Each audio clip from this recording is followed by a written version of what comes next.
নমস্কার বন্ধুরা, আমি মমতা নস্কর। আমার চ্যানেলের নাম মমস বাস্তুশাস্ত্র। আমি আজকের একটি অতীব গুরুত্বপূর্ণ বিষয় নিয়ে আপনাদের সামনে এসেছি। হ্যাঁ বন্ধুরা, সেটি হচ্ছে বাস্তুদোষ।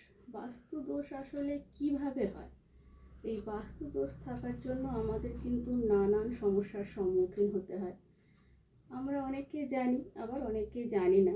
যারা জানি তারা তো অনেকে বলে এটা কিছু হয় না, অবহেলা করে চলে, বিশ্বাস করে না, কুসংস্কার। কিন্তু বন্ধুরা, এখান থেকেই মূল সমস্যার সৃষ্টি তৈরি হচ্ছে, যে বিশ্বাস না করা। এখন এই বর্তমান যুগে হয় না এমন কিছু নয়, সবই হয়, সবই সম্ভব। তাহলেও এই বাস্তুশাস্ত্র দিকটা কিন্তু আমাদের ধারণা থাকা খুবই প্রয়োজন। এই বাস্তুশাস্ত্র, বাস্তুর দোষ থাকলে তার যে ফল কতটা মারাত্মক হতে পারে সেটা যাদের হয় তারাই একমাত্র জানে।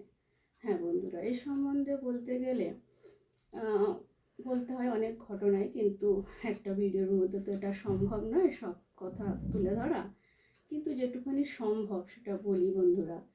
এই বাস্তু দোষ থাকলে একটা মানুষের শুধু অর্থনৈতিক দিকটাই ভেঙে যায় না, তার তো অর্থনৈতিক দিকটা তো ভাঙেই, মানে কোনো দিক থেকে সে সাফল্য হয় না। যে কাজটাই করতে যাক না কেন সেখানে সাকসেস করতে পারে না।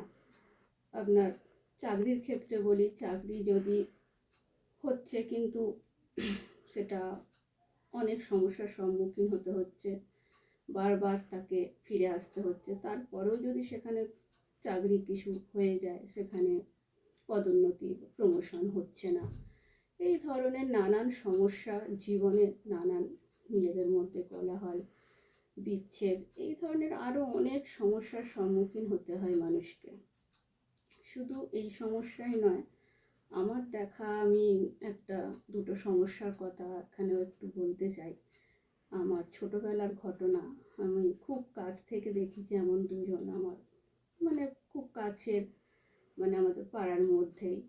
তাদের আজ সংসারটা অনেক ভালো হতে পারত, স্বামী, সংসার, সন্তান খুব সুখের, কিন্তু এই বাস্তুশাস্ত্র বা গৃহদোষ থাকার কারণে তাদের কিন্তু আজ পুরোপুরি বিচ্ছিন্ন। আর মানে সব থেকে বলতে পারি, মানে শুধু বিচ্ছিন্ন নয়, মানে আজ মস্তিষ্কের একটা রোগে, মানে বলতে পারেন একদম মানে উন্মাদ, পাগল, এরকম ধরনেরও সমস্যার সম্মুখীন হয় শুধুমাত্র এই বাস্তুদোষের কারণে। এই বাস্তুদোষ আসলে কোথা থেকে আসছে, মূল কারণ কি? এটা হচ্ছে আমরা ওই আমাদের ইচ্ছা মতো কিছু কারোর কাছ থেকে জানলাম না, শুনলাম না, যেখানে খুশি যা ঘর করে ফেললাম। যেখানে বেডরুম করার কথা সেখানে বাথরুম, যেখানে বাথরুম করার কথা সেখানে কিচেন রুম, এই ধরনের নানান ভুল আমরা করে ফেলি।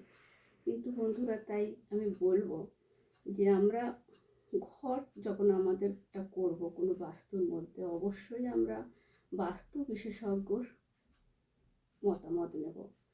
কী কী দরকার, কিছু তো একটু আর মতামত জানা, যে এটা কি করলে ভালো হয়, এরকম তো একটু জানা দরকার, খুব প্রয়োজন। কারণ এই যা যুগ পড়েছে, আমাদের নিজেদের ভালোর কথা নিজেদেরকেই ভাবতে হবে। তাই আমরা যদি একটু জেনে করি, সেটা ক্ষতি কী? আমরা এতে কিছু হয় না, ওতে কিছু হয় না, এরকম মতামত না করে আমরা যদি একটি বাস্তু বিশেষজ্ঞর মতামত নিয়ে আমরা আমাদের নিজেদের ঘর সম্পন্ন করি, তাহলে কিন্তু এ ধরনের সমস্যা থেকে আমরা মুক্তি পাবো, অবশ্যই পাবো। আপনারা, তাই বলছিলাম, যেটা সব থেকে বেশি সমস্যা হয়, যে ঈশান কোণ, আমি এর আগে জমির মাপ বলেছিলাম, গার্ডওয়াল বলেছিলাম, যে ঈশান কোণ, উত্তর পূর্ব যে কোণটা আছে, ওই কোণে কিন্তু আমাদের বাস্তু দেবতা বসবাস করছে। সেই বাস্তু দেবতার বসবাস করতে বলতে বাস্তু দেবতার মাথাটা সেখানে অবস্থিত পুরো। তাই সেই মাথাটার কাছে যদি আমরা সেই বাথরুম করে ফেলি, যেখানে মন্দির করার কথা সেখানে যদি আমরা বাথরুম করে ফেলি, এইখানটা হচ্ছে সব থেকে বেশি দোষের। তাই বলবো বন্ধুরা, আপনারা যখন ঘর করবেন বা করছেন, যাদের অনেকের তো ঘর মানে আমরা বাস করছি, সেই রকম গৃহদোষ এই ধরনের ক্ষেত্রে হয়ে থাকে গৃহদোষ। তাই গৃহদোষ কীভাবে আমরা কাটাবো সে সম্বন্ধেও আমি অনেক শর্ট ভিডিও দিয়ে থাকি, আপনারা ফলো করবেন, অবশ্যই উপকৃত পাবেন। আজ এটুকুই বন্ধুরা। এ সম্বন্ধে তো বলতে গেলে বহু কথা বলতে হয়, ভিডিওটা প্রচুর বড় হয়ে যায়, তাই আজকের এখানেই শেষ করছি। এর পরের ভিডিও আমরা পরে দেব।